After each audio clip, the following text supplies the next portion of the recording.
In 1980, a drive down the Carlton to Lebanon Road would have taken you past 15 operating dairy farms. Today, there are 2.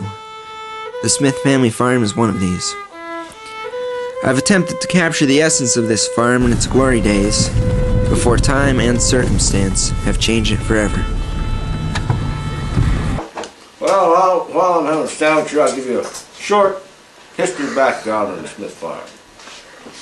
As near as we can tell, in 1872, my great-grandfather, Stephen Decatur, bought the farm.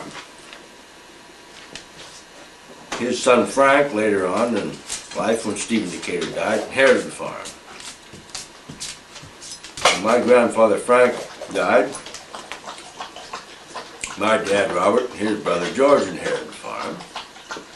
When they died, Stephen G. inherited the farm.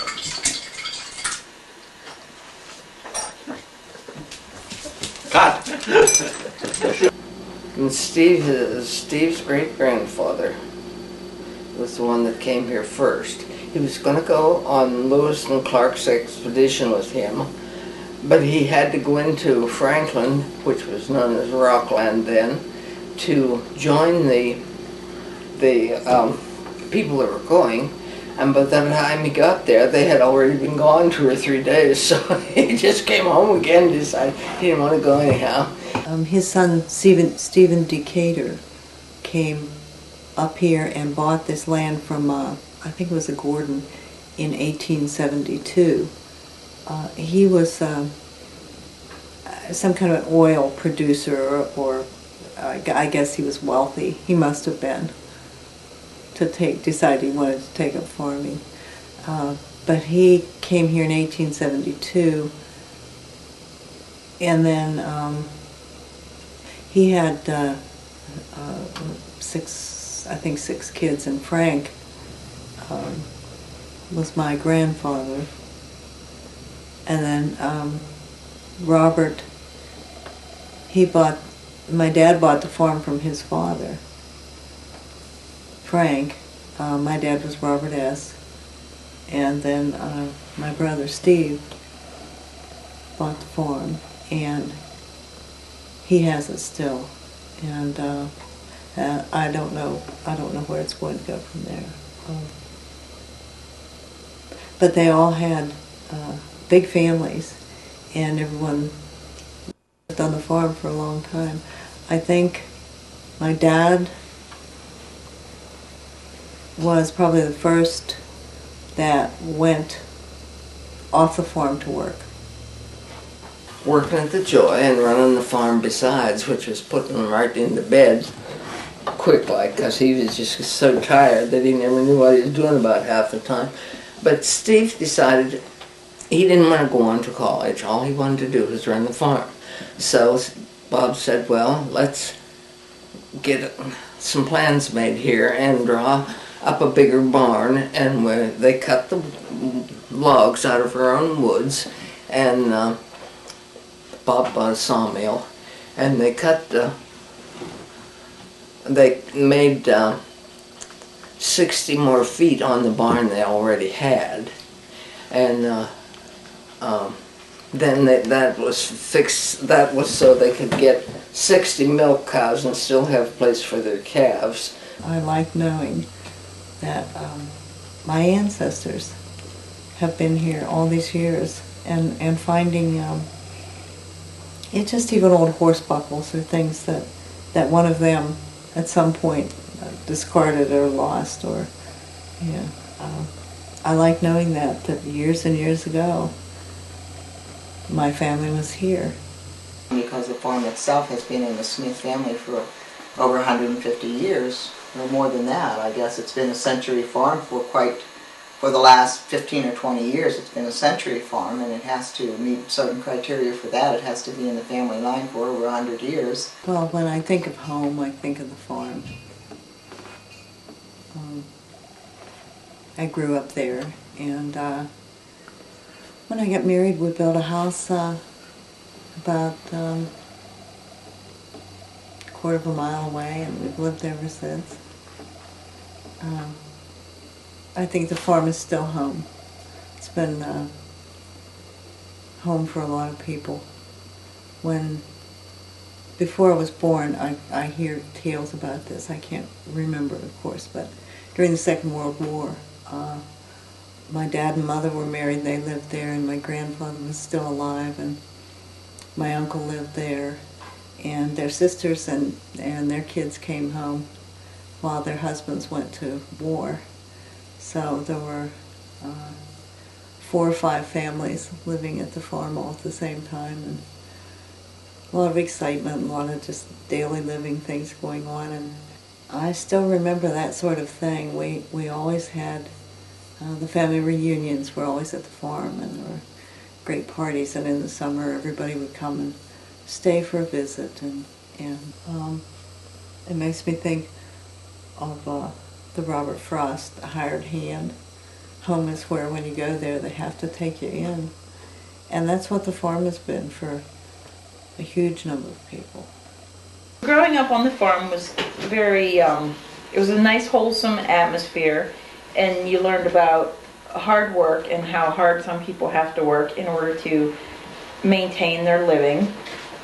And it was good to be able to run around all the time. I didn't have a city, so I was able to run from the farm to the house and back and forth.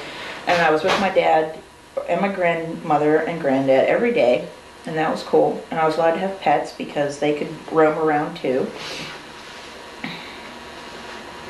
Fresh air, no pollution other than when they spread manure. It was a good way to grow up.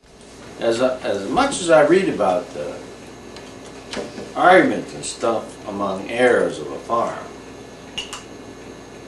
that simply doesn't apply to the Smith farm. We're just like we're all for one, one for all. And that's the way it is with us. And how we survive, my cap just right here. And I could go on and on and on about this. But to make a long story short, my sisters and I get along well. We mingle, we work together, we bale hay together, we pull calves together, we get drunk together. And Brett, this may turn out to be the best movie you have ever made.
Steve's a very good farmer, though. He takes good care of his land. He doesn't plant unless he puts in lots of fertilizer and lime. Because if you don't, pretty soon you can't raise beans on it around here. But he is a very good, careful to make sure that his land is fertilized and ditched and drained and whatever needs to be done to have good crops, he does. And sometimes he thinks he's never going to see the back of his neck again. He says he doesn't know, maybe it's luck as much as anything, but it isn't luck. I think it's just like everything else. He takes good care, and I think if you treat the land right, the land will repay you. It'll always give you back, I think, more than you put into it, if you have a little respect for it and do the things necessary to help it sustain you. Then it will. You can't fool an acre of ground. If you don't feed it, it won't produce. You got to put lime, fertilizer, pick rocks, and plant the best seed you can buy. When I plant alfalfa, I buy the best alfalfa I can buy. Takes all the good lime I can find, all the rocks we can pick, and everything I've got to raise 5 acres of good alfalfa. And it's hard to do.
Well, here it is, the 7th day of July.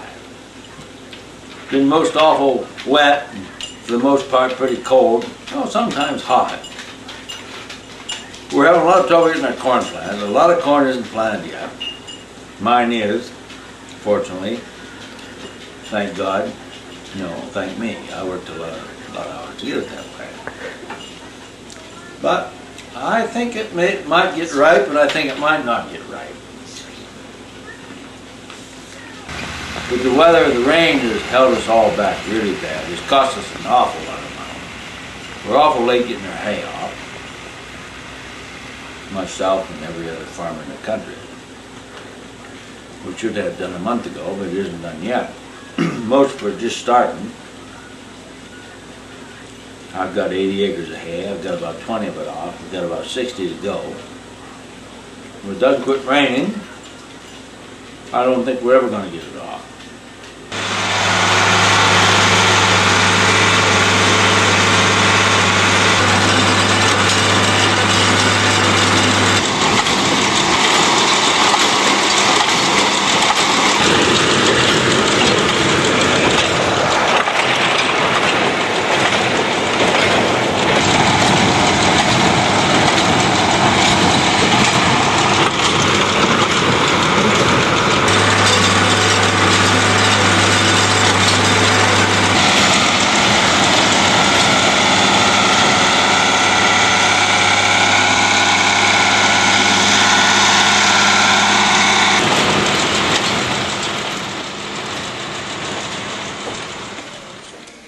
What do you want to know, Brett? The best parts of farming. You can answer yes or no. Harpo, you don't have to nod your head. Well, I like to graze a good crop. I like the smell of new plowed ground. I like the smell of new mown hay. You know, on a hot summer night, about the 10th of July or so, you go out into a cornfield, you know, after it's rain, it's hot, it's humid, the peepers are peeping. You can hear, you can actually hear corn grow. I know that's an old wives' tale. You can quit your smiling back there, Brad. I'll tell you, you can hear it grow. And I like to, in the summertime, I get up about 4:30. Now I've got this one old robin that lives up by my house. I know he's got to be 30 years old. He's always crowing. And just having a good time early in the morning. That's probably the best part of it.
Two things make a cow produce milk. One's energy and one's protein. You must have the combination just right, the right balance, or they won't do it.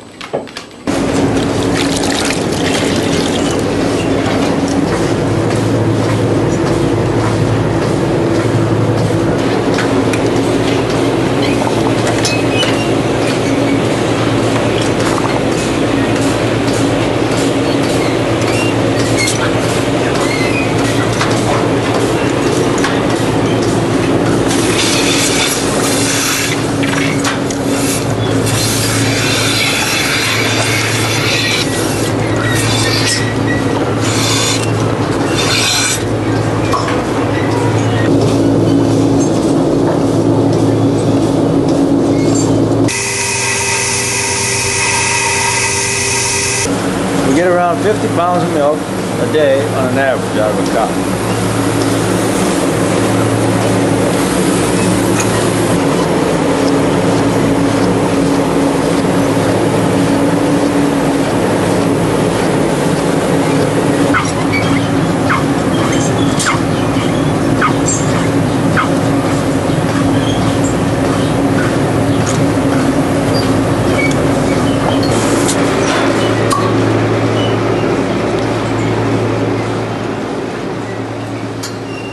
You have to have at least, I would say, 50 cows in order to make ends meet.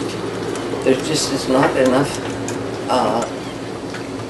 money in the milk that the cows give. We get $2.38 or something for a gallon, and that's what you pay for it. We don't get it though. We get. I think Steve said about $12 a hundred now. It's supposed to go up, but I can't spend what I don't have. $12 a 100 pounds. Well, that's not very darn much, because in 100 pounds you get $12 worth of. You get $12 for it, but there would be 100 pounds would take you 8, 9.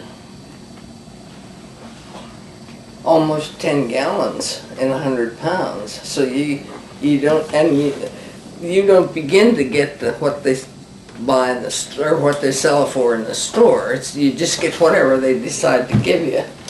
There was one milkster in 1965, which few farmers participated in. It was a dismal failure. What it was. Everybody dumped a lot of milk, and it didn't do a thing. It didn't drop the production level of the country a percent. Therefore, it was termed a lost cause. Well, what is the problem with the price of milk? I don't know. Lobbyists? I don't know what the problem is. Not I don't good know. enough I don't know why we representation? can't get paid. No, we've got representation. We've got people in Washington all the time arguing and fighting for us. They might as well be out on a skateboard with their legs cut off and not doing any good. The only thing that'll ever bring it up is a bad deficit in milk production, which we never seem to have. As long as there's milk in the stores to buy, we're never going to get paid very good for it. It has to be stopped.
I can't get that calf.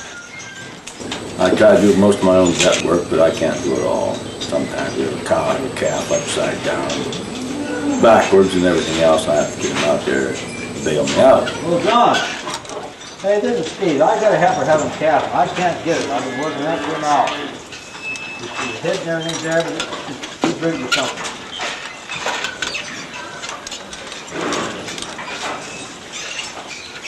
Okay. Okay, John, thanks.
I believe it is. Okay, buddy, thanks.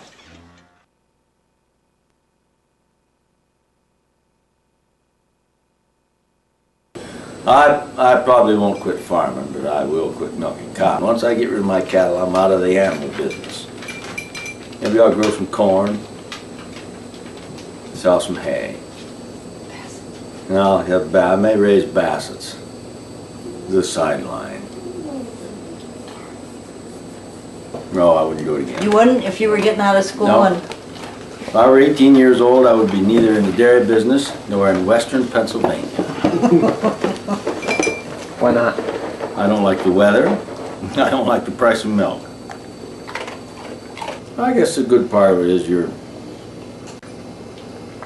it's probably on your own as you're going to be when you run your own business. But I think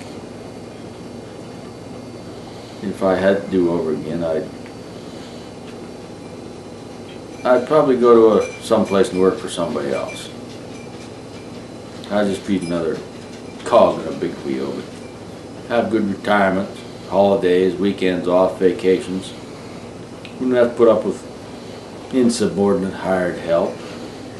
But I guess that, oh no, it's as probably good living as maybe you can get, depending on how you look at it.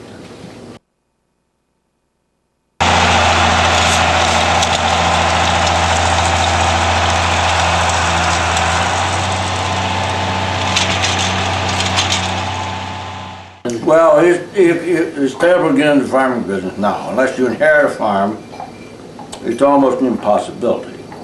You have to borrow so much money and be able to handle the business, keep your cash flow going, keep your payments going, and buy all the things you have to buy to maintain it, which is damned hard to do. Scratch down.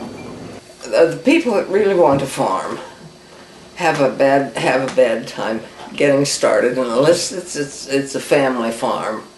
And sometimes the younger ones will try to run the farm and they don't have enough financial help to get what they need, and so sooner or later they get discouraged and think, this is not for me, this is nuts. And so we're going to have lots of little farmers that will decide to do something else with their land than milk cows and raise meat and that sort of stuff. I just think that the smaller farms are just on the way out. You know, imports have hurt the farmer, subsidies have hurt the farmer. Probably the biggest thing is it's become a business. The big farms that do nothing but milk cows all day obviously produce much more and flood the market, basically, so that the farmer really can't afford to do what he does. Out west they have the great big, a big cotton farm. You can drive for half a day and you're still going by the same farm. And it's all supported by the government, of course, because they get all kinds of subsidies for whatever they hunt. And so it's extremely hard for a young man to get into farming. I think the tendency is to say then he should stop. If someone could do it more cheaply and more efficiently, then they should do it because they can offer it to the consumer for less. But I think that what's happening is, of course, it's mass marketed. It's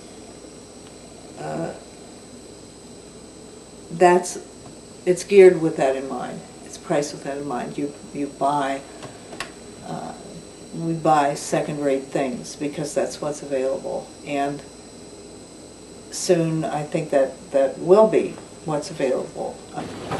As I stated earlier, they will become larger and less in numbers, and owe more money probably. I don't know what the average farmer now is around $100,000 in debt, at least to the farm papers I read, which isn't good. Summing it all up, I guess I would say if you want to be a dairy farmer, good luck.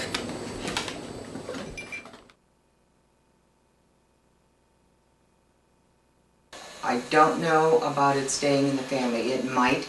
Maybe some of the children from my brother and down through the line would like to take it over. I knew very early that I didn't want to do it for my life's work, my livelihood.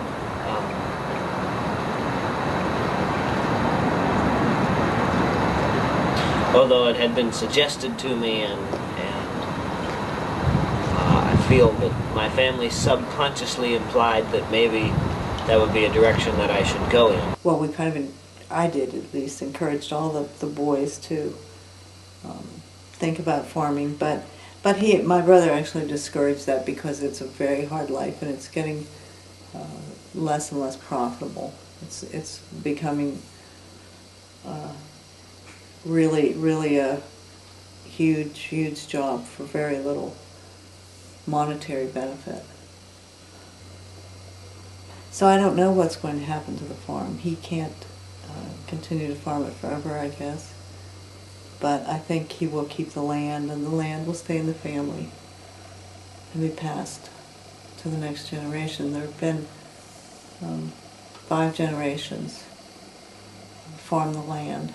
Okay, in terms of the future of our particular farm, it will be left to my sister and I, and quite honestly, I don't see myself and my husband farming, or my sister and her husband farming, because quite frankly, it is a very difficult life. What money you make, you work so hard to earn it, and you end up needing hip replacements like my father. Your knees go bad, your skin is weathered and worn, and you look older than you actually are. And it's just grueling every single day. There's no holidays, you don't get vacation, you don't have sick days, and unless you have a lot of people that work your farm, you're stuck. Like my dad's pretty well stuck.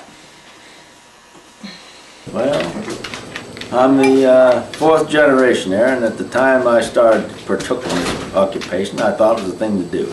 I like it all right, don't get me wrong, but it's too much stress and pressure. I just wouldn't do it again. Too much work and not enough out of it.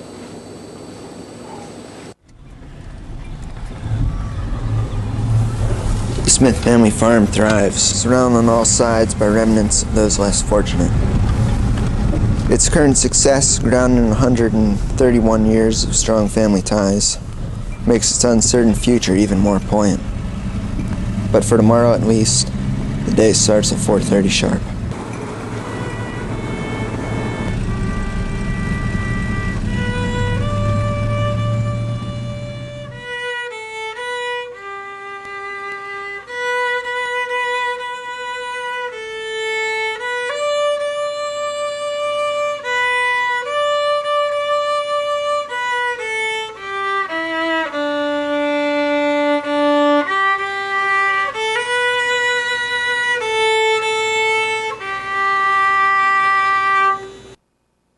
Cut his wire there. Here's the dairy farmer. Drinking Got beer. beer?